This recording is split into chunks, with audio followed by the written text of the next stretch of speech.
So ma'am ಮಂತ್ರಯೋಗದ ಬಗ್ಗೆ ಮಾತಾಡಿದ್ರಲ್ಲ, ಈ ಎಷ್ಟು ಟೈಮ್ ತೊಗೊಳತ್ತೆ ಈಗ ದಿನ ಪ್ರಾಕ್ಟೀಸ್ ಮಾಡ್ಬೇಕಂದಾಗ? ಆಮೇಲೆ ಈ ಮಂತ್ರ ನನಗೆ ಸೆಪ್ರೇಟ್ ಇರತ್ತಾ ಅಥವಾ ಇಟ್ಸ್ ಯೂನಿವರ್ಸಲ್ ಮಂತ್ರನಾ ಫಾರ್ ಎವ್ರಿಬಡಿ? ಅದು ಸನ್ನಿವೇಶಗಳಲ್ಲಿ ಕೆಲವು ಸರಿ ಬದಲಾಗುತ್ತೆ. ಅವರು ಏನನ್ನು ಬಯಸಿ ಬಂದಿದ್ದಾರೆ ಓಹೋ. ಅನ್ನೋದ್ರ ಮೇಲೆ ಅದಕ್ಕೆ ತಕ್ಕನಾಗೆ ಕೆಲವು ಸಲ ಮಂತ್ರಗಳ ಪರ್ಮಿಟೇಷನ್ ಕಾಂಬಿನೇಷನ್ಸನ್ನು ಮಾಡಬೇಕಾಗತ್ತೆ. ಸಾಮಾನ್ಯವಾಗಿ ಮಾಡಲ್ಲ, ಆದರೆ ಕೆಲವು ಸಲ ಮಾಡುವ ಸನ್ನಿವೇಶಗಳು ಇರುತ್ತೆ. ಬಟ್ ಯಾವ ಮಂತ್ರಗಳು ಗುರು ಪರಂಪರೆಯಿಂದ ಶತಮಾನಗಳಿಂದ ಬಂದಿದೆ ಅದನ್ನು ನಾವು ಟಚ್ ಮಾಡೋ ಹಾಗಿಲ್ಲ, ಅದನ್ನು ಯಾವ ರೀತಿಯ ಬದಲಾವಣೆಯನ್ನು ಮಾಡುವ ಹಾಗಿಲ್ಲ. ಆಯಿತಾ? ಉದಾಹರಣೆಗೆ ನಾನು ಶ್ರೀವಿದ್ಯೆನಲ್ಲಿ ಒಂದು ವೆರಿ ಪವರ್ಫುಲ್ ಪ್ರಾಕ್ಟೀಸ್ ಅಂತಿದೆ. ಅದನ್ನು ತಿಥಿನಿತ್ಯ ಉಪಾಸನ ಅಂತ ಕರಿತೀವಿ ನಾವು. ಸರಿ. ತುಂಬ ಜನಕ್ಕೆ ನಾನು ಮಂತ್ರೋಪದೇಶ ಮಾಡ್ತಾ ಇರೋದೇ ತಿಥಿನಿತ್ಯ ಉಪಾಸನದಲ್ಲಿ. ಏನು ಮ್ಯಾಮ್ ಹಂಗಂದ್ರೆ? ಅದರಲ್ಲಿ ಚಂದ್ರನ ಚಲನೆಗಳಿದೆಯಲ್ಲ, ಮತ್ತು ಅವನ ಅಂಶಗಳಿದೆಯಲ್ಲ, ಏನು the digits of the Moon ಅಂತ ಹೇಳ್ತೀವಿ. ಅದನ್ನು ಅಮಾವಾಸ್ಯೆಯಿಂದ ಪೂರ್ಣಿಮೆವರೆಗೆ ಅಂತಂದಾಗ 15 ದಿವಸಗಳಿಗೆ 15 ಸೈಜಸ್ಸಲ್ಲಿ ನಾವು ಚಂದ್ರನನ್ನು ನೋಡ್ತೀವಿ. ನಾವೆಲ್ಲ ಅಂದ್ಕೊಂಡಿರೋದೇನು, ನಾವೆಲ್ಲ ಸೈಂಟಿಸ್ಟ್ ಅಲ್ವಾ, ಅಥವಾ ಸೈನ್ಸಿನ ದಾರಿಯಲ್ಲಿ ಹೋಗ್ತಾ ಇರೋರು ಅದನ್ನೊಂದು ಪ್ಲಾನೆಟ್ ಅಂತ ಕರೆದು ಬಿಡ್ತೀವಿ ಅಷ್ಟೇ, ಒಂದು ಗ್ರಹ, ಒಂದು ಸ್ಯಾಟಲೈಟ್ ಅಷ್ಟೇ. ಆದರೆ ಅಧ್ಯಾತ್ಮದಲ್ಲಿ ಎಸ್ಪೆಷಲಿ ಶ್ರೀವಿದ್ಯೆನಲ್ಲಿ, ಶ್ರೀವಿದ್ಯಾ ಅಂದ್ರೇ ಚಂದ್ರವಿದ್ಯೆ ಅಂತ ಅದಕ್ಕೆ ಇನ್ನೊಂದು ಹೆಸರು. ಎವ್ರಿಥಿಂಗ್ ಈಸ್ ರಿಲೇಟೆಡ್ ಟು ಚಂದ್ರ. ಹಾಗಾಗಿ ಈ ತಿಥಿನಿತ್ಯ ಉಪಾಸನೆಯಲ್ಲಿ ಈ 15 ದಿನಗಳ ಚಂದ್ರನ ಚಲನೆ ಏನಿದೆ ಅಮಾವಾಸ್ಯೆಯಿಂದ ಹುಣ್ಣಿಮೆವರೆಗೆ, ಅದನ್ನು ನಾವು ತಿಥಿ ಅಂದರೆ ಡೇಟ್ ಅಂತ, ದಿನಾಂಕನೂ ಅಲ್ಲ, ದಿನ. ತಿಥಿ ಅಂದರೆ ದಿನಾಂಕನೂ ಆಗುತ್ತೆ ಅದು, ಬಟ್ ವೆಸ್ಟರ್ನ್ ಕ್ಯಾಲೆಂಡರ್ ಪ್ರಕಾರ ಅಲ್ಲ ಅದು. ತಿಥಿಗಳು ಪ್ರತಿ ತಿಂಗಳದ್ದು ಬೇರೆ ಬೇರೆ ರೀತಿ ಆಗುತ್ತೆ. ಯಾಕೆಂದರೆ ಲ್ಯೂನಾರ್ ಕ್ಯಾಲೆಂಡರಲ್ಲಿ ದಿನಗಳು 15 + 15 ಯಾವಾಗಲೂ 30. ಒಂದು ಫೆಬ್ರವರಿನಲ್ಲಿ 29, 28 ದಿವಸ, ಮಾರ್ಚಲ್ಲಿ 31 ದಿವಸ, ಅದೆಲ್ಲ ವೆಸ್ಟರ್ನ್ ಕ್ಯಾಲೆಂಡರ್ ಆಯಿತು. ನಾವು ಫಾಲೋ ಮಾಡೋದು ಸಾಧನೆಗೆ ಲ್ಯೂನಾರ್ ಚಾಂದ್ರಮಾನ. ಅದರಲ್ಲಿ ಈ 15 ದಿವಸಗಳಿಗೆ 15 ತಿಥಿನಿತ್ಯ ದೇವಿಯರು ಅಂತ ಇದ್ದಾರೆ ಶ್ರೀವಿದ್ಯೆನಲ್ಲಿ. ಅವರೆಲ್ಲ ಶಕ್ತಿ ಸ್ವರೂಪ, female deities. Srividya is only associated with divine feminine energy. ಹೌದು, ಫೆಮಿನೈನ್. ಹಾಗಾಗಿ ಈ 15 ದಿನಗಳ ಒಂದೊಂದು ಶಕ್ತಿಯನ್ನು ಒಂದೊಂದು ಹೆಸರಿನಲ್ಲಿ, ಕಾಮೇಶ್ವರಿ, ಭಗಮಾಲಿನಿ, ನಿತ್ಯಕ್ಲಿನ್ನ, ಭೇರುಂಡ, ವಹಿನಿವಾಸಿನಿ, ಈ ರೀತಿ ಆಗಿ 15 ದೇವಿಯರ ಉಪಾಸನೆಯನ್ನು ಮಾಡಿ ನಾನು ಅಥವಾ ಸಾಧಕರು ಆ ಶಕ್ತಿಯರನ್ನು ಸುಪ್ರೀತಗೊಳಿಸ್ಕೊಂಡ್ರೆ ಆಗ 16ನೇ ಒಂದು ಶಕ್ತಿ ಇದೆ. ಆದರೆ ದಿನ ಇರೋದು 15 ದಿವಸ ಅಲ್ವೇ? ಆ 16ನೇ ಶಕ್ತಿಯನ್ನು ನಾನು ಹ್ಯಾಂಡ್ಲ್ ಮಾಡೋಕ್ಕಾಗಲ್ಲ. ಈ 15 ಶಕ್ತಿಯರೇನಿದ್ದಾರೆ ಇವರನ್ನ ಸುಪ್ರೀತಗೊಳಿಸಿದರೆ ಅದರ ಏಕೀಭವಿಸಿದ ಶಕ್ತಿಯಿಂದಾಗಿ ಆ 16ನೇ ಶಕ್ತಿಯ ಪ್ರಕಟ ಅಥವಾ ಸಾಕ್ಷಾತ್ಕಾರ ತಾನೇ ಆಗೋದೇ ಶ್ರೀವಿದ್ಯೆಯ ರಹಸ್ಯ, ನಿಗೂಢತೆ. ಈ ತ್ರಿಪುರ ಸುಂದರಿ, ಲಲಿತಾ ತ್ರಿಪುರ ಸುಂದರಿ, ಅದೇನಾ ಮ್ಯಾಮ್ 16ನೇ ಇದು ಅಂದ್ರೆ? ಹೌದು. ಅವಳನ್ನು ಆ ಕಾಂಟೆಕ್ಸ್ಟಲ್ಲಿ ಲಲಿತಾ ಮಹಾನಿತ್ಯ ಅಂತ ಇವರೆಲ್ಲ ನಿತ್ಯೆಯರು, ತಿಥಿ ನಿತ್ಯೆಯರು. ಅವಳು 16ನೇ ದಿವಸ ಇಲ್ವಲ್ಲ, 15 ದಿವಸದಲ್ಲೇನೆ ನೆಕ್ಸ್ಟ್ ಡೇ ಹೋಗ್ತಿದ್ದಂಗೆ ಹುಣ್ಣಿಮೆ ಆದ ತಕ್ಷಣವೇ ಮತ್ತೆ ಪಾಡ್ಯ, ಬಿದಿಗೆ, ತದಿಗೆ ಶುರುವಾಗ್ಬಿಡುತ್ತೆ. So between 15th and the first day ರಿವರ್ಸಲ್ಲಿ, ಆ ಮಧ್ಯದಲ್ಲಿ ಅದರ ಅಸ್ಟ್ರಾಲಜಿನಲ್ಲೂ ಕಸ್ಪ್ ಅಂತ ಕರೀತಾರೆ, ಸಂಧ್ಯಾಕಾಲ ಅಂತ ಕರೀತಾರೆ. ಆವಾಗ ಪ್ರತ್ಯಕ್ಷ ಆಗೋಳು, ಅದು ಒಲಿದ್ರೆ ಎಲ್ಲರೂ ನಾವು ಹೇಗೆ ಸಾಧನೆ ಮಾಡ್ತೀವಿ ಅನ್ನೋದ್ರ ಮೇಲೆ, ಯಾವ ರೀತಿಯಲ್ಲಿ ಸಾಧನೆ ಮಾಡ್ತೀವಿ, ಯಾವ ಮನಸ್ಸಿನ ಹಿನ್ನೆಲೆಯಲ್ಲಿ ಸಾಧನೆ ಮಾಡ್ತೀವಿ, ನಮ್ಮ ಆಶೋತ್ತರಗಳೇನಿದೆ ಜೀವನದಲ್ಲಿ, ಏನು ಆಗಲಿಕ್ಕೆ ಬಯಸ್ತೀವಿ, ಏನು ಬೇಕು ನನಗೆ ಅನ್ನೋದ್ರ ಮೇಲೆ ಆ ಸಾಧನೆಯ ಫಲಗಳು ಕೊಡೋದು ಅದೇ ಮಂತ್ರ ಆದರೂ, ಪರಂಪರೆಯಿಂದ ಬಂದಿರುವ ಮಂತ್ರ ಆದರೂ, ಪ್ರತಿಯೊಬ್ಬರಿಗೂ ಸಿಗುವ ಫಲಗಳು ಬೇರೆ ಬೇರೆ ರೀತಿ ಇರುತ್ತೆ. Wow. Any time line ma'am? Usually ಈ ಥರ ಸಿದ್ಧಿಗೆ ಇಷ್ಟು ನೀವು ಟೈಮ್ ಕೊಡಬೇಕು ಅಂತನಾ, ಅಥವಾ ಅದು ಒಬ್ಬೊಬ್ರಿಗೆ ಒಂದೊಂದು ಥರನಾ? ಅವ್ರ ಶ್ರದ್ಧಾ ಭಕ್ತಿ ಮೇಲೆನಾ ಮ್ಯಾಮ್? ಖಂಡಿತ ಒಬ್ಬೊಬ್ಬರಿಗೆ ಒಂದೊಂದು ಥರ ಶ್ರದ್ಧಾಭಕ್ತಿಯ ಮೇಲೆ ಕೂಡ ಅದು ಅವಲಂಬಿಸಿದೆ. ಆದರೆ ಭಗವತಿಯನ್ನು ನಾವು ಲಲಿತೆಯನ್ನು ತಾಯಿ ಅಂತ ತಾನೇ ಕರಿತೀವಿ. ಶಕ್ತಿಯ ಆರಾಧನೆ ಅಲ್ವೇ? ಹೌದು ಹೌದು. ಅವಳ ಕೃಪೆ ಯಾವಾಗ, ಯಾರಿಗೆ, ಹ್ಮ್ ಹೇಗೆ, ಯಾಕೆ ಆಗುತ್ತೆ ಅನ್ನೋದನ್ನು ಈ ಮನುಷ್ಯನ ಮನಸ್ಸು ಅರ್ಥ ಮಾಡ್ಕೊಳ್ಳೋಕ್ಕೆ ಅಥವಾ ನಿರೀಕ್ಷೆ ಮಾಡೋಕ್ಕೆ ಸಾಧ್ಯವಿಲ್ಲ. ಜೊತೆಯಲ್ಲಿ ಶ್ರೀವಿದ್ಯೆಯಲ್ಲಿ ಗುರುವೇ ಎಲ್ಲವೂ. ಇದು ಇನ್ನೊಂದು ಶ್ರೀವಿದ್ಯೆಯ ರಹಸ್ಯ. ಕೆಲವ್ರು ಕೇಳ್ತಾರೆ, ಸ್ವಾಮಿರಾಮ ಅವ್ರು ಹೇಳ್ತಾರೆ, ಇದು shortest cut off all paths. ಅದಕ್ಕೆ ಇದನ್ನು ಸುಪ್ರೀಂ ವಿದ್ಯೆ ಅಂತ ಕರೆಯುವಂಥದ್ದು, ಸಮಯಾಚಾರವನ್ನು. ಭಾಳ ಸ್ಪಷ್ಟವಾಗಿ ಹೇಳಿಬಿಟ್ಟಿದ್ದಾರೆ ಅವರು. ಏನು, ಶ್ರೀವಿದ್ಯೆಯಲ್ಲಿ ಲಲಿತಾ ತ್ರಿಪುರ ಸುಂದರಿ ಏನಿದೆ, ಈ ಸಾಧನೆ ಹೈಯೆಸ್ಟ್ ಅಂತ ನಾನು ಯಾಕೆ ಕರಿತೀನಿ ಅಂತಂದರೆ, ನಾನು ಈಗಾಗಲೇ ಹೇಳಿದೆ 3 schools ಆಫ್ ಥಾಟ್ ಅಂತ. ಒಂದು ಕವಲ, ಇನ್ನೊಂದು ಸಮಯ ಮಿಶ್ರ, ಮಿಶ್ರ. ಇನ್ನೊಂದು ಸಮಯ ಅಂತ.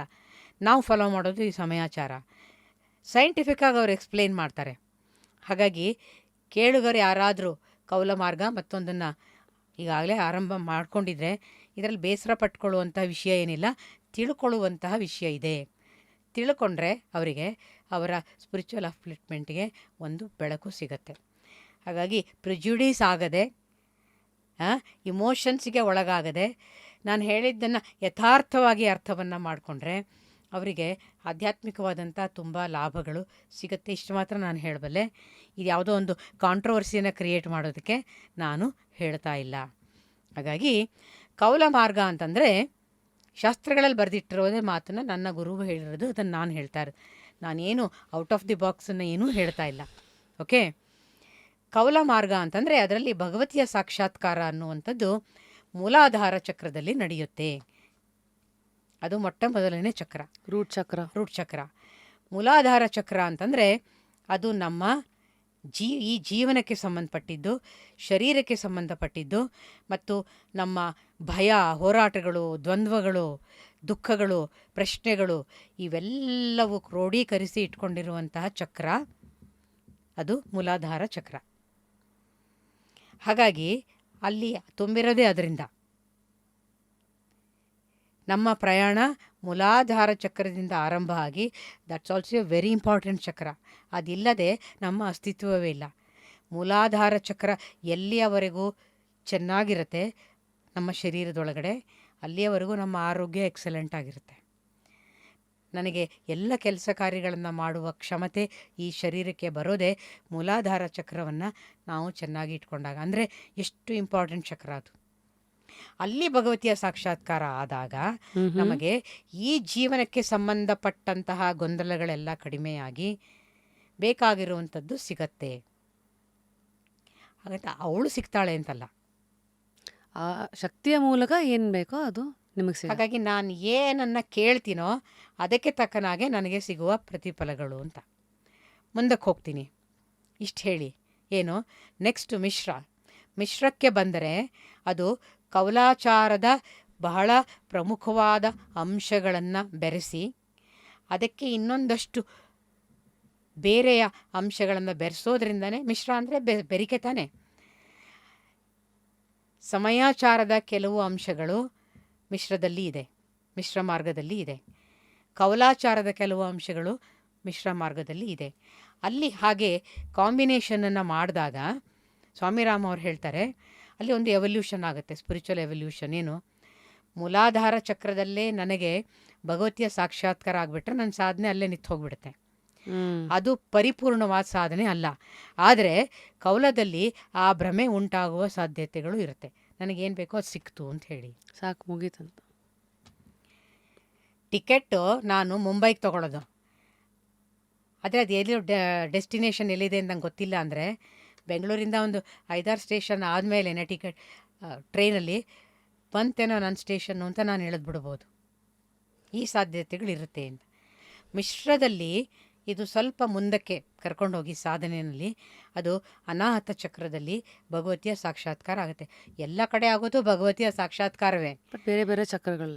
ಬೇರೆ ಬೇರೆ ಚಕ್ರಗಳಲ್ಲಾದಾಗ ಅದರ ರಿಸಲ್ಟ್ಸ್ ಬೇರೆ ಬೇರೆ ಇರುತ್ತೆ ನ್ಯಾಚುರಲಿ. ಬಿಕಾಸ್ ಅದರದ್ದು ಇಂಪ್ಲಿಕೇಶನ್ಸ್ ಆರ್ ಡಿಫ್ರೆಂಟ್. ಒಂದೊಂದು ಚಕ್ರನೂ ಬೇರೆ ಅಂದರೆ ಬೇರೆ ನಾನು ಥರ ಏನನ್ನ ಎಫೆಕ್ಟ್ ಡಿಸೈರ್ ಮಾಡಿ ಈ ಸಾಧನೆ ಮಾಡ್ತಿದ್ದೀನೋ ಆಯಾ ಚಕ್ರಗಳಲ್ಲಿ ಅದು ಆಗುತ್ತೆ. ಸರಿ, ಓಕೆ, ಆಯಿತು. ಇದು ಎರಡಾಯಿತು. ಸಮಯಾಚಾರ ಅಂತ ಯಾಕೆ ಇದನ್ನು ನಾವು ಕರಿತೀವಿ? ಸಮಯ ಅಂತಂದರೆ ಅದರ ಅರ್ಥ ಐ ಆಮ್ ವಿತ್ ಯು ಅಂತ ಭಗವತಿ ಹೇಳ್ತಿದ್ದಾಳೆ ಅಂತ. ಅಮೇಝಿಂಗ್. ಸೊ ಈ ರೀತಿ ಸೊ ಸಮಯಾಚಾರದಲ್ಲಿ ನಾವು ಇದನ್ನು ಎಷ್ಟು ಗುರುವಿನ ಪ್ರೊಟೆಕ್ಷನ್, ಗೈಡೆನ್ಸ್ ಹ್ಞೂ ಮತ್ತು ಸಮಾಧಾನ, ಈ ಮೂರನ್ನು ಇಟ್ಕೊಂಡು ನಾನು ಈ ಕ್ರಮದಲ್ಲಿ ಸಾಧನೆಯನ್ನು ಮಾಡ್ತಾ ಹೋದರೆ ನನಗೆ ಭಗವತಿಯ ಸಾಕ್ಷಾತ್ಕಾರ ಸಹಸ್ರಾರ ಚಕ್ರದಲ್ಲೇ ಆಗತ್ತೆ. ಅದನ್ನು ಬಿಂದು ಭೇದನ ಅಂತ ಕರೀತಾರೆ. ಇಟ್ಸ್ ಎ ಟೆಕ್ನಿಕಲ್ ವರ್ಡ್, ನಾನು ಅದನ್ನೇನು ವಿವರಿಸಕ್ಕೆ ಹೋಗಲ್ಲ. ಆದರೆ ಜನರಿಗೆ ಇವಾಗ ಸ್ವಲ್ಪ ಚಕ್ರಗಳ ಬಗ್ಗೆ ಅರಿವಿರೋದ್ರಿಂದ ಗೊತ್ತಿಲ್ಲದೆ ಇರೋರು ಈ ನನ್ನ ಮಾತು ಕೇಳಿದ ಮೇಲೆ ಯೂಟ್ಯೂಬ್, ಗೂಗಲ್ ಬಾಬಾ ಮೂಲಕ ಚಕ್ರಗಳ ಬಗ್ಗೆ ತಿಳ್ಕೊಂಡ್ರೆ ಅವರು ಸಹಸ್ರಾರ ಚಕ್ರ ಇಸ್ ದಿ ಹೈಯೆಸ್ಟ್ ಚಕ್ರ ಅಂತ ಗೊತ್ತಾಗುತ್ತೆ ಅವರಿಗೆ. ಅಂದರೆ ನಾನು ಮನೋಬುದ್ಧಿ ಚಿತ್ತ ಅಹಂಕಾರ ಈ ಎಲ್ಲ ತತ್ವಗಳನ್ನು ದಾಟ್ಕೊಂಡು ನಾನು ಅಂದರೆ ಬರೀ ಶರೀರ ಅಲ್ಲ, ನಾನು ಅಂದರೆ ಬರೀ ಪ್ರಾಣ ಅಲ್ಲ, ನಾನು ಅಂದರೆ ಕೇವಲ ಭಾವನೆಗಳಲ್ಲ, ನಾನು ಅಂದರೆ ಕೇವಲ ಬುದ್ಧಿ ಅಲ್ಲ, ನಾನು ಅಂತಂದರೆ ಆನಂದ ಮಾತ್ರ ಅಲ್ಲ. ಆನಂದ ಅನ್ನೋದೇನಿದೆ ತುಂಬ ಜನ ಅದೇ ಕೊನೆ ಭಾಗ ಅಂತ ತಿಳ್ಕೊಂಡಿದ್ದಾರೆ. ಶ್ರೀವಿದ್ಯೆಯಲ್ಲಿ ಅದು ಹಾಗಲ್ಲ. ಆನಂದ ಅನ್ನೋದನ್ನು ತುಂಬ ಜನ ಸ್ಟೇಟ್ ಆಫ್ ಬ್ಲಿಸ್ ಅಂತ ಅಂದ್ಕೊಳ್ತಾರೆ. ಅದು ಹಾಗೂ ಅಲ್ಲ. ಆನಂದ ಅಂದರೆ ನಾನಿಲ್ಲಿ ರೆಫರ್ ಮಾಡ್ತಾ ಇರೋದು ಒಂದು ಪ್ಲೀಸಿಂಗ್ ಸ್ಟೇಟ್ ಆಫ್ ಬೀಯಿಂಗ್. ಎಲ್ಲ ರೀತಿಯಿಂದ ನಾನು ಆರಾಮಾಗಿದ್ದೀನಪ್ಪ ಅನ್ನುವ ಭಾವನೆ, ಅದು ಆನಂದ. ಇದನ್ನೂ ದಾಟಿ ಹೋಗಬೇಕು ಶ್ರೀವಿದ್ಯೆನಲ್ಲಿ. ಆಗ ನಾನು ಸಹಸ್ರಾರ ಚಕ್ರದ ಮೂಲಕ at least for your curiosity, at least ರಶ್ಮಿಗೋಸ್ಕರ, ಈ ಸಹಸ್ರಾರ ಚಕ್ರ ಹೀಗೆ ಮುಖ ಮಾಡಿದೆ. It's all shown in the petals. ನೀವು ಯೂಟ್ಯೂಬಲ್ಲೆಲ್ಲ ನೋಡಿದ್ರೆ ಇದಿಲ್ಲಿಗೆ ಮುಗಿಯಲ್ಲ. ಇಲ್ಲೊಂದು ಬ್ರಹ್ಮರಂಧ್ರ ಇದೆ. ಆ ಬ್ರಹ್ಮರಂಧ್ರದ ಮೂಲಕ ನನ್ನ ಶಕ್ತಿಯನ್ನು ಜಾಗೃತ ಮಾಡಿ ಅದು ಎಸೋಟರಿಕ್ ವೇನಲ್ಲಿ ಮತ್ತು ಕಣ್ಣಿಗೆ ಕಾಣದ ರೀತಿನಲ್ಲಿ ಅದು ಇನ್ನೊಂದು ಚಕ್ರ ಇದೆ ನಮ್ಮ ತಲೆಯ ಮೇಲೆ, ವಿಚ್ ಇಸ್ ಕಾಲ್ಡ್ ಆಂಟನಾ. ಈಗಿನ ಭಾಷೆಯಲ್ಲಿ ಹೇಳೋದಾದ್ರೆ ಅದು ಹೀಗೆ ಮುಖ ಮಾಡಿದೆ. ಇಲ್ಲಿದು ಹೀಗೆ ಮುಖ ಮಾಡಿದರೆ ಇದು ಮೇಲಿನ ಪೆಟಲ್ಲು ಲೋಟಸ್ ಹೀಗೆ ಮುಖ ಮಾಡಿದೆ. ಇಲ್ಲಿಂದ ಅದು ಅಲ್ಲಿ ಕನೆಕ್ಟ್ ಆಗಬೇಕು. ಇಲ್ಲಿ ಕನೆಕ್ಟ್ ಆಗಬೇಕಾದ್ರೆ ಇಲ್ಲಿ ಏನೂ ಪ್ರಾಪ್ ಇಲ್ಲ. ಶರೀರದ ಒಳಗಡೆ ಇರುವ ಚಕ್ರಗಳಿಗೆ ಕನೆಕ್ಷನ್ ಇದೆ ನಾಡಿಗಳ ಮೂಲಕ ಅಲ್ವೇ? ಅದು ಸುಷುಮ್ನಾ ನಾಡಿಯ ಮೂಲಕ ಎಲ್ಲ ಚಕ್ರಗಳು ನಾಡಿಗಳು ಕನೆಕ್ಟ್ ಆಗಿದೆ. That is in the spine. So spine ಒಂದು ಆಧಾರ ನಮಗೆ. ಸ್ಪೈನ್ ಅಂದರೆ ನಮ್ಗೆ ಗೊತ್ತಾಗುತ್ತೆ, ವಿ ಕ್ಯಾನ್ ಸಿ ಅನಾಟಮಿನಲ್ಲಿ ನಿಮಗೆ ಗೊತ್ತಾಗುತ್ತೆ. ದಟ್ ಸಿಯಬಲ್ ಸ್ಟೇಟ್, ಅರ್ಥ ಮಾಡ್ಕೊಳ್ಳುವ ಸ್ಟೇಟು ಇಲ್ಲಿವರೆಗೆ ಮಾತ್ರ ಇರೋದು. ಆ ಶಕ್ತಿ ಯಾವುದು ಕುಂಡಲಿನಿ ಶಕ್ತಿ ಎಲ್ಲ ಚಕ್ರಗಳನ್ನು ಇದೇ ಶ್ರೀವಿದ್ಯಾ ಅಂದರೆ ಎಲ್ಲದರಿಂದ ಭೇದಿಸ್ಕೊಂಡು ಬ್ರಹ್ಮರಂಧ್ರದಿಂದ ಹೊರಗಡೆ ಬಂದ ಮೇಲೆ ಅದು ಕರೆಕ್ಟ್ ವೇನಲ್ಲಿ ಹೋಗಬೇಕು ಅಂತಂದರೆ ಅದು ತುಂಬ ದೊಡ್ಡ ಸಾಧನೆ. ಅದಕ್ಕೆ ಅದನ್ನು ಬಿಂದು ಭೇದನ ಅಂತ ಕರೀತಾರೆ. ಅಲ್ಲಿ ಗುರುವಿನ ಮಾರ್ಗದರ್ಶನ ಮತ್ತು ಭಗವತಿಯ ಕೃಪೆ ಎರಡು ಇದ್ದಾಗ ಮಾತ್ರ ಅದಾಗುತ್ತೆ. ಅದಕ್ಕೆ ಇದನ್ನು ಹೈಯೆಸ್ಟ್ ಅಂತ ಸ್ವಾಮಿರಾಮ್ ಅವ್ರು ಎಕ್ಸ್ಪ್ಲೇನ್ ಮಾಡ್ತಾ ಇರೋದು. ಮತ್ತು ಆ ಬಿಂದು ಭೇದನ ಅನ್ನೋದನ್ನು ಕೂಡ ತುಂಬ ಗೌಪ್ಯವಾಗಿ ಕಾಪಾಡಿಟ್ಟಿದ್ದಾರೆ. ಯಾಕೆ ಅಂದರೆ ಅದು ಆಯಿತು ಅಂದರೆ ಯು ಆರ್ ಸೂಪರ್ ಹ್ಯೂಮನ್. ಅಂದರೆ ನೀವು ಅವಾಗಲೇ ಹೇಳ್ದಂಗೆ ನೀವು ಏನು ಬೇಕಾದ್ರೂ ಕಂಟ್ರೋಲ್ ಮಾಡ್ಬೋದು. ಅದನ್ನೇ ಹಳೆ ಕಾಲದಲ್ಲಿ ಈಗ ಉದಾಹರಣೆಗೆ ಸಾಯಿಬಾಬಾ ಅವರು ಅಥವಾ ರಾಘವೇಂದ್ರ ಸ್ವಾಮಿಗಳು, ಸೊ ಈ ತರಹದ ಉದಾಹರಣೆಗಳನ್ನು ಎಲ್ಲೋ ಒಂದು ಕಡೆ ಇವರೆಲ್ಲ ಸತ್ಯನೇ ಹೇಳಬೇಕು ರಶ್ಮಿ, ಸಾಯಿಬಾಬಾ ಅಥವಾ ಯಾರು ರಾಘವೇಂದ್ರ ಸ್ವಾಮಿಗಳು ಈ ಥರದವರು ಖಂಡಿತ they have attained A very high level of ಸಾಧನ ಮಾಡಿದ್ದಾರೆ. ಹಾಗಾಗಿಯೇ ಅವರು ಅನೇಕ ಪವಾಡಗಳನ್ನು ಮಾಡಬಲ್ಲರು, ಮಿರಾಕಲ್ಸನ್ನು ಮಾಡಬಲ್ಲರು. ಆದರೂ ನಾನು ಏನನ್ನು ಇವಾಗ ಹೇಳ್ತಾ ಇದ್ದೀನಿ ಅದು ಇದೆಲ್ಲದಕ್ಕೂ ಮೀರಿದ್ದು. ಇನ್ನೂ ನೆಕ್ಸ್ಟ್ ಲೆವೆಲ್ ಹೌದು. ಅನ್ನೋದು. ಹಾಗಾಗಿ ಈ ಲೆವೆಲ್ ಏನಿದೆ, ಇಲ್ಲಿಂದ ಮುಂದಿನ ಲೆವೆಲ್ ಏನಿದೆ, ಅದು ಕನೆಕ್ಟಿಂಗ್ ಟು ದಿ ಕಾಸ್ಮಾಸ್. ಈ ಲೆವೆಲ್ಗೆ ಇಷ್ಟು ಜನಸಾಮಾನ್ಯರಲ್ಲಿ ಎಷ್ಟು ಒಂದು ಎಷ್ಟು ಜನ ಹೋಗ್ಬೋದು ಮ್ಯಾಮ್? ಅಂದರೆ ಅವ್ರವ್ರ ಸಾಧನೆ ಅವ್ರವ್ರ ಇದು ಎಲ್ಲ ನೋಡಿ ಅಮ್ಮ, okay. ಈ ಜನ್ಮದಲ್ಲಾದರೂ ಇಂಥದ್ದೊಂದು ವಿಷಯ ಇದೆ ಅಂತ ತಿಳ್ಕೊಂಡಿದ್ರೆ ಅದು ಸೀಡಾಗಿ ನನ್ನ ಮನಸ್ಸಿನಲ್ಲಿರುತ್ತೆ. ಐ ಆಮ್ ಏನ್ಷಿಯಂಟ್ ಟ್ರಾವೆಲರ್ ಅಲ್ವಾ, ಮತ್ತೆ ಬರಬೇಕಲ್ವಾ, ಬಂದಾಗ ಅಲ್ಲಿಂದ ಮುಂದಕ್ಕೆ ಅದು ಕರ್ಕೊಂಡು ಹೋಗುತ್ತೆ. ಹಾಗಾಗಿ ಸಾಧನೆ ಅನ್ನೋದು ಒಂದು ಜನ್ಮದಲ್ಲಿ ಮುಗಿಯುವಂಥದ್ದು ಅಲ್ಲ. So after you reach that state ಅಂದರೆ ಅದು ಮೋಕ್ಷ. ಅದು ಮೋಕ್ಷವೇ. ಮೋಕ್ಷಕ್ಕೂ ಕೂಡ ಅನೇಕ ಹಂತಗಳು, ಅನೇಕ ಮುಖಗಳಿದ್ದಾವೆ, ಆಯಿತಾ. ಹಾಗಾಗಿ ಮೋಕ್ಷ ಅನ್ನೋದೇ ತುಂಬ ಕಾಂಟ್ರವರ್ಷಿಯಲ್ಲು ಇವತ್ತಿಗೆ ಮಾತಾಡುವಾಗ. ಒಬ್ಬೊಬ್ಬರು ಒಂದೊಂದು ರೀತಿಯಲ್ಲಿ ಮೋಕ್ಷ ಅಂತ ಹೇಳ್ತಾರೆ. ಮತ್ತೆ ಜನ್ಮ ಇಲ್ಲದಕ್ಕೆ ಮೋಕ್ಷ, ಅದು ಅದು ನನಗೆ ಅದು ಗೊತ್ತಿರೋದು. ಒಂದು ಅರ್ಥದಲ್ಲಿ ಮತ್ತೆ ನಾನು ಈ ಶರೀರಕ್ಕೆ ಬರಬೇಕಾಗಿಲ್ಲ ಅಂತ ಮೋಕ್ಷ ಅಂದರೆ. ಆದರೆ ಮೋಕ್ಷ ಅದಷ್ಟೇ ಅಲ್ಲ, ಶರೀರಕ್ಕೆ ಬರಬೇಕಾಗಿಲ್ಲ ಅನ್ನೋದು ಒಂದು ಡೈಮೆನ್ಷನ್, ಆಯಿತಾ. ಇದಾದಮೇಲೆ ದೇರ್ ಆರ್ ಮಲ್ಟಿಪಲ್ ಗ್ಯಾಲಕ್ಸೀಸ್. ಬ್ರಹ್ಮಾಂಡ ಅಂದರೆ ಅನೇಕ ಲೋಕಗಳಿದೆ. ಈ ಶರೀರಕ್ಕೆ ಮತ್ತೆ ಬರೋದು ತಪ್ಪಿಸ್ಕೊಂಡ ಮೇಲೆ ಅದು ಈ ಲೋಕ. ಅದೇ ದೊಡ್ಡ ಗಂಡಾಂತರ. ಈ ಲೋಕದಲ್ಲೇ ಇದ್ದು ನಾನು ಇಲ್ಲಿರಕ್ಕೆ ಬಂದಿಲ್ಲ, ಬಂದು ಹೋಗಲಿಕ್ಕೆ ಬಂದಿದ್ದೀನಿ ಅನ್ನೋದು ಮೊದಲನೇ awareness. It's not A permanent place ಅಂತ. ಅರೆ ಸುತ್ತಲೂ ಜಗತ್ತಿನಲ್ಲಿ ಜನರು ನಡ್ಕೊಳ್ಳೋವಂಥ ರೀತಿಯನ್ನು ನೋಡಿದರೆ ನಿಮಗೇನು ಅನಿಸುತ್ತೆ? You own this place. ನಾನು ಪರ್ಮನೆಂಟಾಗಿ ಇಲ್ಲಿರಕ್ಕೆ ಬಂದಿದ್ದೀನಿ ಅಂದ್ಕೊಂಡೇ ಥರನೇ ಇರುತ್ತೆ ಅವ್ರ ಬಿಹೇವಿಯರು. ನನ್ನ ಗಾಡಿ ನಾನು ಇಲ್ಲಿ ಪಾರ್ಕ್ ಮಾಡಿದ್ದೀನಿ, ನನ್ನ ಜಾಗದಲ್ಲಿ ನೀನು ಯಾಕೆ ಬಂದು ಪಾರ್ಕ್ ಮಾಡಿದೆ? ಇದು ನನ್ನದು, this is my land, this is my property, this is my parking place. ಅಲ್ಲಿಂದ ಶುರುವಾಗುತ್ತೆ ನಾನು ನನ್ನದು. Just an example I am giving. ನಾನು ನನ್ನದು ಅನ್ನೋದನ್ನು ಬಿಡೋದು ಯಾವಾಗ ಗೊತ್ತಾಗುತ್ತೆ ಅಂದರೆ, ನನಗಿಂತಲೂ ಒಂದು ದೊಡ್ಡದಾದಂಥ ಒಂದು ಸೃಷ್ಟಿ ಇದೆ, ಅದರಲ್ಲಿ ನಾನು ಒಂದು ಸ್ಮಾಲ್ ಸ್ಪೆಕ್ ಅಂತ ಗೊತ್ತಾದಾಗ ಎಷ್ಟೊಂದು ಹ್ಯುಮಿಲಿಟಿ ಬರುತ್ತಲ್ವಾ. ಗ್ರೌಂಡೆಡ್ ಆಗಿರ್ತೀವಿ. ಹಾಂ, ಆ ಗ್ರೌಂಡೆಡ್ ಆಗಿರಬೇಕಾದ್ರೆ ಮೂಲಾಧಾರ ಚಕ್ರ ಕರೆಕ್ಟಾಗಿ ಕೆಲಸ ಮಾಡಬೇಕು. ಮ್ಯಾಮ್, ದಿನ ಶ್ರೀವಿದ್ಯೆ ಮಂತ್ರ ಉಪದೇಶ ಆದಮೇಲೆ ಎಷ್ಟು ಹೊತ್ತು ಕೊಡಬೇಕಂದ್ರೆ, ಇವೆಲ್ಲ ಜನಸಾಮಾನ್ಯರ ಪ್ರಶ್ನೆ, ನಾನು ರೆಪ್ರೆಸೆಂಟ್ ಮಾಡ್ತಾ ಖಂಡಿತ. ಇದ್ದೀನಿ. ಈ ಸಾಮಾನ್ಯವಾದ ಪ್ರಶ್ನೆಗೆ ಉತ್ತರ ನಾನೀಗ ಹೇಳಿದ್ನಲ್ಲ, ಅದು ರಿಫ್ಲೆಕ್ಷನ್ನು. ಸೊ ನನಗೆ ಈ ಸಾಧನೆಯನ್ನು ಯಾವ ಹಂತದಲ್ಲಿ ತಗೊಳ್ಬೇಕು ಅಂತ ನಾನು ತೀರ್ಮಾನ ಮಾಡ್ತೀನೋ ಅದಕ್ಕೆ ತಕ್ಕನಾಗೆ ಪ್ರತಿಫಲಗಳು ಸಿಗುತ್ತೆ ಅನ್ನೋದು ನನ್ನ ಪಾಯಿಂಟು. ಈಗ ಸಮುದ್ರಕ್ಕೆ ಹೋಗಿ ನಾನು ಒಂದು ಕೊಡ ಎತ್ಕೊಂಡು ಹೋದರೆ ಕೊಡದಷ್ಟು ನೀರು ಸಿಗುತ್ತೆ. ಒಂದು ಚಿಕ್ಕ ಬಟ್ಲನ್ನು ಎತ್ಕೊಂಡು ಹೋದರೆ ಚಿಕ್ಕ ಬಟ್ಲಲ್ಲೇ ನೀರು ಸಿಗುತ್ತೆ.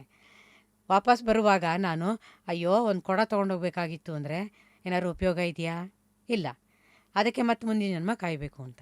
ಹಾಗೆ ಶ್ರೀವಿದ್ಯೆಯನ್ನು ಯಾವ್ಯಾವ ಹಂತದಲ್ಲಿದ್ದೀರೋ ಅಲ್ಲಿಂದನೇ ಆರಂಭ ಮಾಡಬಹುದು. This is first consolation I give to our viewers. ಎಷ್ಟೊತ್ತು ಅಭ್ಯಾಸ ಮಾಡಬೇಕು ಅಂತ ಕೇಳಿದ್ರೆ, ಪರೀಕ್ಷೆಗೆ ನಾನು 1 ಗಂಟೆ ಓದಿದರೆ ಸಾಕಾ ಅಂತ ನಿಮ್ಮ ಟೀಚರನ್ನ ಕೇಳಿದ್ರೆ, if I study for 1 hour for my exam will I get first rank ಅಂತ ಕೇಳಿದ ಹಾಗೆ ಇದೆ ಈ ಪ್ರಶ್ನೆ. ಅಲ್ಲಿ ನಿಮ್ಗೆ ಉತ್ತರ ಗೊತ್ತು ಏನು, ನಾನು ಎಷ್ಟೆಷ್ಟು ಹಾರ್ಡ್ ವರ್ಕ್ ಮಾಡ್ತೀನೋ ಅಷ್ಟಷ್ಟು ಅಲ್ಲಿ ಫಲಿತಾಂಶ ಇದೆ. ನನಗೆ ಅರ್ಥ ಆಗಲ್ಲ, ಆಧ್ಯಾತ್ಮಕ್ಕೆ ಬಂದ ತಕ್ಷಣ ಈ ಚೌಕಾಸಿ ಯಾಕೆ ಮಾಡ್ತಾರೆ ಜನ ಅಂತ. Again it's ignorance. ನೀವು ಎಷ್ಟು ಧಾರೆ ಎರಿತೀರೋ ಅಷ್ಟು ನೀವು ವೈ ದಿಸ್ ಬಾರ್ಗೇನಿಂಗ್ ಕ್ವಾಲಿಟಿ? ಅಷ್ಟು ಯಾರೇ ಅದನ್ನು ಕೊಡ್ತಾ ಇರೋದು ಸಮಯ. ಅದಕ್ಕೆ ನಾನು ಏನು ಹೇಳ್ತೀನಿ ಅಂದರೆ, ನಿಮ್ಗೆ ಎಷ್ಟೊತ್ತು ಕೂತ್ಕೊಂಡು ಮಾಡೋಕ್ಕಾಗುತ್ತೋ ಅಷ್ಟೊತ್ತು ಮಾಡಿ.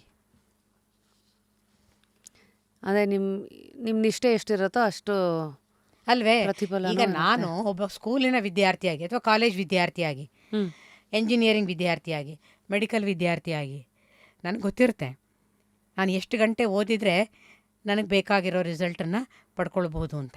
ಅಂದರೆ ಇನ್ನೂ ಎಷ್ಟು ಪೋರ್ಷನ್ ಬಾಕಿ ಇದೆ ಇವೆಲ್ಲ ಲೆಕ್ಕ ಬರುತ್ತೆ ಅಲ್ವಾ? ಎಷ್ಟು. ಕಾಲೇಜಲ್ಲಿ ಕುತ್ಕೊಂಡು ಪಾಠ ಕೇಳಬೇಕು 9 to 5, ಆಮೇಲೆ ಮನೆಗೆ ಬಂದು ಓದಬೇಕು, ಲೈಬ್ರರಿಗೆ ಹೋಗಿ ರೆಫರೆನ್ಸ್ ಮಾಡಬೇಕು, ಆಮೇಲೆ ಪ್ರಾಬಬಲ್ ಕ್ವಶನ್ ಪೇಪರನ್ನು ಇಟ್ಕೊಂಡು ನಾನು ಆನ್ಸರ್ಸನ್ನು ಪ್ರಿಪೇರ್ ಮಾಡ್ಕೋಬೇಕು. ಎಲ್ಲ ಸ್ಟೆಪ್ಸ್ ಗೊತ್ತಿರುತ್ತೆ ಅವರಿಗೆ. ಎಷ್ಟು ಜನ ಮಾಡ್ತಾರೆ ಹೇಳಿ ಅದನ್ನು? ಎಷ್ಟು ಜನ ಮಾಡ್ತಾರೆ? ಅವ್ರವ್ರ ಕೆಪಾಸಿಟಿಗೆ ತಕ್ಕನಾಗೆ ಮಾಡೋದು ಕೊನೆಗೆ ಅವರು. ಹೌದಾನೆ? ಇದೆಲ್ಲ ಸ್ಟೆಪ್ಸ್ ಗೊತ್ತಿದ್ರೂ ಕೂಡ ನಾನು ಇಷ್ಟು ಸಮಯ ಕೊಡಬೇಕು ಅಂತ ಗೊತ್ತಿದ್ರೂ ಮಾಡೋರು ಎಷ್ಟು ಜನ? ಅದಕ್ಕೆ ತಕ್ಕನಾಗೆ ಅವರಿಗೆ ಗೋಲ್ಡ್ ಮೆಡಲೋ ಮತ್ತೊಂದು ಮೆಡಲೋ ಇಲ್ಲ 45% ಪಾಸೋ ಇಲ್ಲ 2 ಪೇಪರು ಔಟು ಮತ್ತೆ ಸೆಪ್ಟೆಂಬರ್, ಈಗ ಸೆಪ್ಟೆಂಬರ್ ಇಲ್ವೇ ಇಲ್ವಲ್ಲ, ಅಂದರೆ ಮತ್ತೆ ಎಕ್ಸಾಮಿನೇಷನ್ ತಗೊಳ್ಳೋದಕ್ಕೆ. ಎಸ್, ಇದು ಹಾಗೇ ಶ್ರೀವಿದ್ಯೆ ಅಂದ್ರೂ ನೀನು ಎಷ್ಟು ಟೈಮ್ ಇನ್ವೆಸ್ಟ್ ಮಾಡ್ತೀಯೋ ಅಷ್ಟೇ ಅಷ್ಟು ಸಿಗುತ್ತೆ. ಹಾಗಂತ ನೀನು ಶ್ರೀವಿದ್ಯೆಗೆ ಬರಬೇಡ ಅಂತಲ್ಲ. ನಾವು ಶ್ರೀವಿದ್ಯೆಗೆ ಬರಬೇಕಾದ್ರೆ ಏನೇನು ಅರ್ಹತೆಗಳಿರಬೇಕು ಅಂತ ವಾಟ್ಸಪ್ಪಲ್ಲಿ ಪ್ರಶ್ನೆಗಳು ಕಳಿಸ್ತಾರೆ, ಇನ್ಸ್ಟಾಗ್ರಾಮಲ್ಲಿ ಕಳಿಸ್ತಾರೆ. ಒಂದು ದಿವಸಕ್ಕೆ 500 ಮೆಸೇಜಸ್ ಇರುತ್ತೆ. ಮೋಸ್ಟ್ ಕಾಮನ್ ಇದು ಸ್ಟೆಪ್ಸ್ ಏನಾರು ಇರುತ್ತಾ ಮ್ಯಾಮ್? ಈಗ ಫಸ್ಟ್ ಮಂತ್ರ, ಯಾವ್ದಾದ್ರು ಒಂದು ಮಂತ್ರ ಉದಾಹರಣೆ ಕೊಡ್ಬೋದಾ? ಅದೇ ಹೇಳಿದ್ನಲ್ಲ, ಈ ತಿಥಿನಿತ್ಯ ಉಪಾಸನೆಯಲ್ಲಿ 15 ಮಂತ್ರಗಳಿದೆ. 15 ಒಟ್ಟಿಗೆ ಕೊಡೋಕ್ಕಾಗಲ್ಲ ಅಲ್ವೇ? ಇವಾಗ ಪ್ರತಿ ದಿವಸ ಊಟ ಮಾಡ್ಬೇಕು ನಾನು. 15 ದಿವಸದಿಂದ ಒಂದು ದಿವಸದಲ್ಲಿ ತಿಂತೀನಿ ನಾನು ಅಂತ ಹೇಳೋರಿದ್ದಾರೆ ಬಂದು. 15 ಮಂತ್ರನೂ ಒಟ್ಟಿಗೆ ಕೊಟ್ಬಿಡಿ ಅಂತ. ನೋಡಪ್ಪ, ನಿಮ್ಮ ಕನ್ವೀನಿಯನ್ಸಿಗೋಸ್ಕರ ನಾನಿಲ್ಲಿಲ್ಲ. ಪರಂಪರೆಯಿಂದ ಏನಿದೆ ಆ ಕ್ರಮ ಸ್ವಲ್ಪ ಮಟ್ಟಿಗೆ ಕಾಲಕ್ಕೆ ತಕ್ಕನಾಗಿ ಸಿಂಪ್ಲಿಫೈ ಮಾಡಿ ನಾನು ಕೊಡ್ಬೋದೇ ಹೊರತು 15 ನಿಮಗೆ ಕೊಟ್ಟು ಅಜೀರ್ಣ ಆದರೆ ಆಮೇಲೆ ನನ್ನ ಹತ್ರನೇ ಬರ್ತೀರ ನೀವು, ಅದಾಗೋದಿಲ್ಲ. ಸೊ ಒಂದೊಂದು ಮಂತ್ರಕ್ಕೆ ಈ ಸಿಸ್ಟಮಲ್ಲಿ ನಾನು 3 ತಿಂಗಳ ಸಮಯ ಕೊಡ್ತೀನಿ ಅವ್ರಿಗೆ ಪ್ರಾಕ್ಟೀಸ್ ಮಾಡೋಕ್ಕೆ. ಎಷ್ಟು ಅಂತಂದರೆ ಒಂದು 20 ನಿಮಿಷ ಮಾಡೋಕ್ಕೆ ಸಾಧ್ಯವಾದರೆ ಮಾಡಿ ಅಂತ. ಆಗಲ್ವಾ? 3 ನಿಮಿಷ ಮಾಡ್ತೀರಾ? ಮಾಡಿ. ಈಗ ನಾನು ಹೇಳಿದ್ನಲ್ಲ, ಮೆಡಿಕಲ್ ಇಂಜಿನಿಯರಿಂಗ್ ಓದಬೇಕಾದ್ರೆ ಏನು ಸ್ಟೆಪ್ಸ್ ಇದೆಯೋ ಹಾಗೇನೆ. ಹಾಗಂತ ಹೇಳಿ ಕೆಲವರಿಗೆ ಕಡಿಮೆ ಸಾಧನೆ ಮಾಡಿದಾಗಲೇ ಒಳ್ಳೆ ರಿಸಲ್ಟ್ ಸಿಕ್ಕಿದ್ದು ಇರುತ್ತೆ, because of their past life karmas. ಹಾಗಾಗಿ ಈ ಪ್ರಶ್ನೆಗಳಿಗೆ ಯಾವುದೂ ವ್ಯಾಲಿಡ್ ಆನ್ಸರ್ಸ್ ಅಂತ ಇಲ್ಲ, ವೆರಿ ಸಬ್ಜೆಕ್ಟಿವ್, ಇಂಡಿವಿಜುವಲ್.